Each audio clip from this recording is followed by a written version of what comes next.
Vale, rápido, necesito un ejemplo de algo simétrico. Si eres humano, probablemente hayas pensado en una cara, el cuerpo de otro humano o incluso algún animal. Y efectivamente, todos son simétricos, pero las simetrías que podemos encontrar no se limitan a la simetría bilateral, que es el tipo de simetría que muestran las caras, cuerpos y la mayoría de animales. Hay otros animales, por ejemplo, que tienen simetría radial. Son simétricos no con respecto a un plano, que los atraviesa de arriba abajo, sino con respecto a un eje central, como los erizos o las estrellas de mar. Pero existen otras simetrías más temporales que espaciales. Los palíndromos, las palabras o frases que se leen igual en un sentido que en otro, son también simétricos. Por ejemplo, la ruta nos aportó otro paso natural, la ruta nos aportó otro paso natural, suenan igual o suficientemente igual. También algunas composiciones musicales tienen segmentos simétricos más o menos largos. Pues bien, este concepto, la simetría, está íntimamente relacionado con las leyes más fundamentales de nuestro universo y con nuestra propia existencia.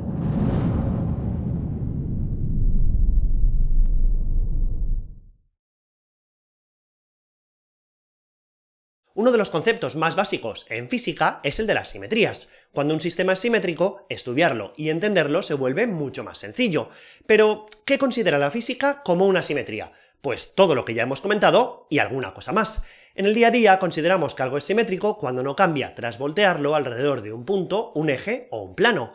Una esfera será simétrica alrededor de su centro, porque sin importar cómo la rotemos, seguirá teniendo el mismo aspecto y las mismas propiedades. Un cilindro, sin embargo, es simétrico solo con respecto a un eje, el que pasa por el centro de sus bases. Si lo rotamos alrededor de ese eje, su aspecto no cambia, pero si lo rotamos en cualquier otra dirección, alrededor de cualquier otro eje, sí. Por último, un cuerpo humano será simétrico con respecto a un plano. No será simétrico al rotarlo un ángulo cualquiera, sino que será simétrico al reflejarlo en un plano concreto. Por supuesto, las simetrías en física van mucho más allá de dar vueltas o de cambiar izquierdas por derechas. Otra simetría muy importante en física tiene que ver con las traslaciones, porque las leyes de la naturaleza no cambian si un sistema cambia de posición, si se traslada. Las leyes de la naturaleza son iguales en todo el universo. Si aplicamos una fuerza F sobre un cuerpo de masa m, este experimentará siempre la misma aceleración a. Ocurra esto aquí, en la galaxia de Andrómeda, o al ladito de un agujero negro. Otra cosa es que el movimiento del cuerpo sobre el que has aplicado la fuerza se vea afectado por otras fuerzas en función de dónde te encuentres. Las leyes de la naturaleza también son simétricas bajo traslaciones temporales. De la misma forma que estas leyes son iguales estemos donde estemos, también serán iguales estemos cuando estemos. El agua hierve a 100 grados hoy de la misma forma que lo hacía ayer y que lo hará mañana, estando siempre a una atmósfera de presión. Dos electrones se repelerán eléctricamente con la misma intensidad hoy que con la que lo hacían cuando se formó el sistema solar, o que con la que se repelerán cuando muera el Sol. De cierta manera, podemos incluso decir que la mecánica o algunas leyes de la naturaleza, si no todas, son simétricas bajo inversiones temporales. Si rebobinamos la película del universo, el lanzamiento de una pelota tiene el mismo aspecto que antes, y los planetas orbitan alrededor del Sol sin mayor problema. Sin embargo, sí que hay procesos que no parecen reversibles. Un cristal roto no es capaz de recomponerse él solo. Un charco de agua no forma un cúbito de hielo espontáneamente, y una manzana cortada no se desoxida. Esto es así por la entropía, que nos dice qué procesos ocurren de manera espontánea y cuáles necesitan un empujoncito para tener lugar. Pero la entropía es un concepto macroscópico. En el mundo microscópico, el mundo de los átomos y las partículas fundamentales, la entropía no existe. Si la entropía es lo único que evita que el mundo macroscópico sea simétrico temporalmente, ¿significa entonces que el mundo subatómico es perfectamente simétrico? ¿Significa que las leyes que rigen a estas partículas fundamentales son simétricas? Pues, para sorpresa de quienes se dedicaban a la física de partículas durante la segunda mitad del siglo XX, no. El universo no es simétrico, ni tan siquiera a escala subatómica. Y sinceramente, menos mal. Pero creo que me estoy adelantando. Todo lo que hemos comentado sobre las simetrías y sobre su importancia en la física queda patente en el teorema de Nether, demostrado por la matemática alemana Emmy Nether a principios del siglo XX. Este teorema demuestra de forma rigurosa cómo por cada simetría de un sistema existe una cantidad que se conserva. Gracias al teorema de Nether podemos demostrar, por ejemplo, cómo la simetría de las leyes físicas bajo traslaciones espaciales implica la conservación del momento lineal. De la misma forma, la simetría de las leyes físicas bajo rotaciones implicará la conservación del momento angular, y la simetría bajo traslaciones temporales implicará la conservación de la energía. Todo esto tiene mucho sentido. Si las leyes de la naturaleza fueran cambiando con el tiempo y, por ejemplo, la gravedad se fuera haciendo cada vez más intensa, entonces no existirían las órbitas estables. Si la gravedad aumentara a cada momento, los planetas acabarían cayendo hacia el Sol y la Luna acabaría cayendo hacia la Tierra. Pero es que exactamente lo mismo ocurriría si la energía no se conservara. Si la Luna fuera perdiendo energía al trazar su órbita alrededor de la Tierra, a través de algún mecanismo misterioso, una especie de rozamiento cósmico, entonces también acabaría cayendo contra la Tierra. El teorema de Nether, o su generalización con las identidades de Ward-Takahashi, no solo nos habla de simetrías físicas, como son los movimientos o rotaciones en el tiempo y el espacio. La conservación de la carga eléctrica o de otras cargas correspondientes a las partículas fundamentales también podemos obtenerla a partir de simetrías en las ecuaciones que las describen. Estas otras cargas pueden ser de varios tipos. La más similar a la carga eléctrica sería la carga de color, que tienen los quarks y que les hace interaccionar por medio de la interacción fuerte. También son cargas conservadas el número bariónico o el número leptónico, es decir, el número de bariones y leptones que participan en un proceso de interacción permanece constante durante la propia interacción. Pues bien, la simetría que implicaría la conservación de todo este tipo de cargas es la que se conoce como conjugación de carga. La conjugación de carga sería el proceso por el cual intercambiamos una partícula por su antipartícula.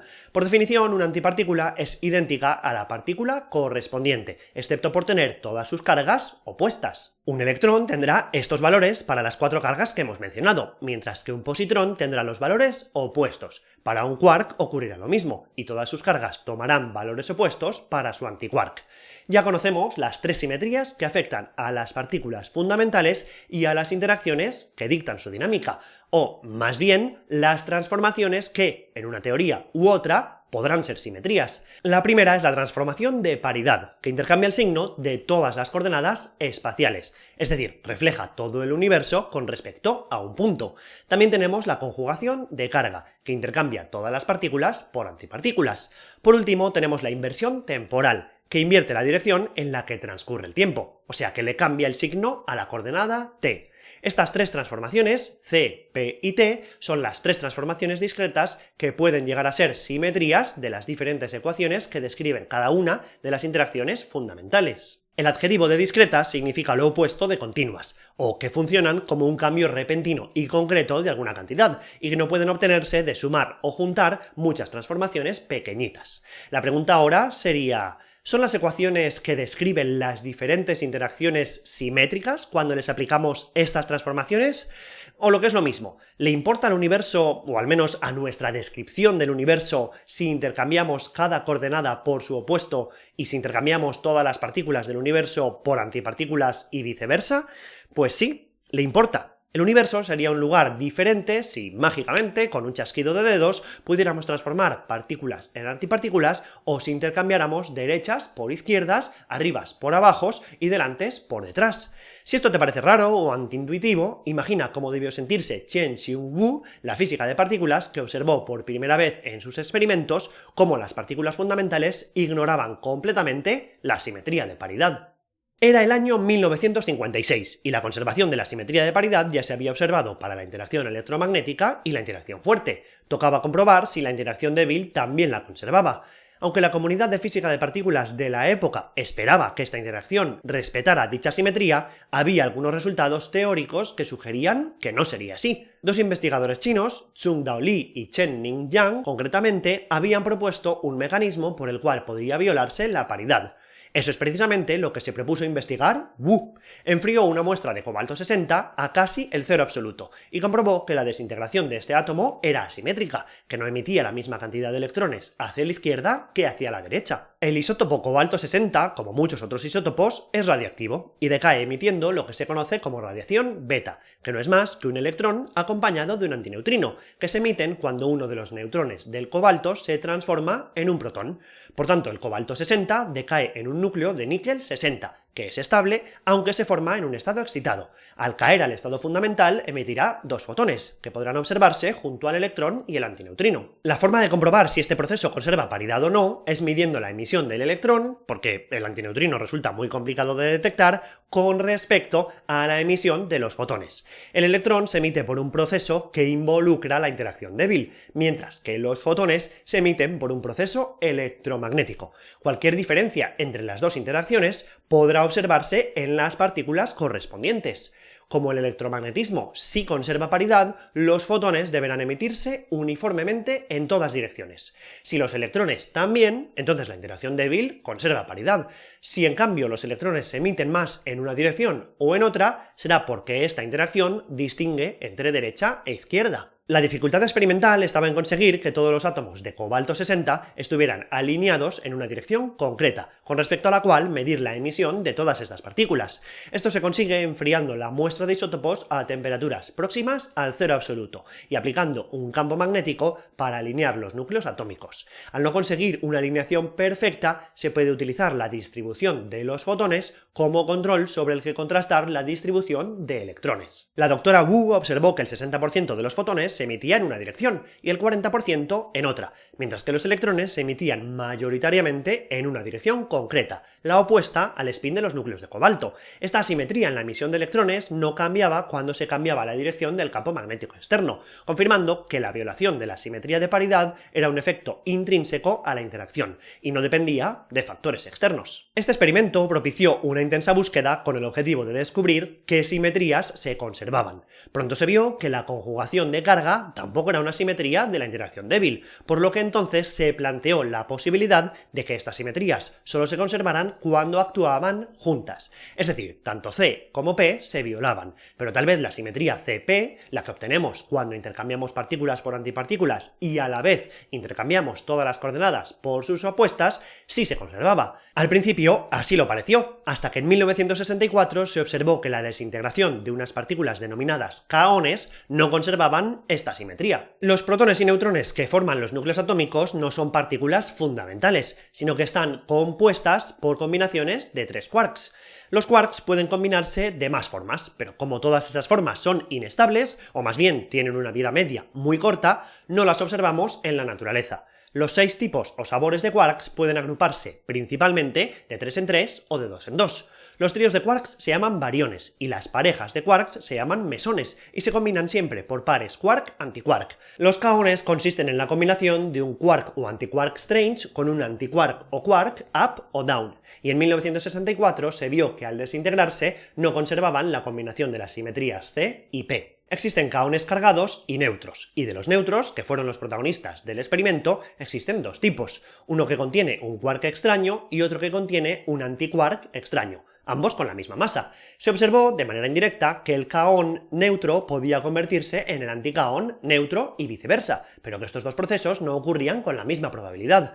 La asimetría de este proceso era evidencia de violación indirecta de la simetría CP. En la década de los 90, experimentos más energéticos observaron evidencias directas en la desintegración de estos kaones a otros mesones, llamados piones. Ya en el siglo XXI se ha observado que varios tipos de mesones, no solo los que contienen quarks S, violan la simetría CP. Sin embargo, este fenómeno parece reservado a la interacción débil, y se desconoce por qué la interacción fuerte no muestra comportamientos similares. Puesto que pensamos que la simetría CPT, la que englobaría a las tres transformaciones discretas mencionadas antes, sí se conserva, si es una simetría del universo, la violación de la simetría CP implicaría la violación en igual pero opuesta medida de la simetría T. Es decir, la violación de CP en los procesos que involucran kaones y otros mesones implica que estos no ocurren al mismo ritmo con el tiempo corriendo en una dirección que corriendo en la dirección opuesta.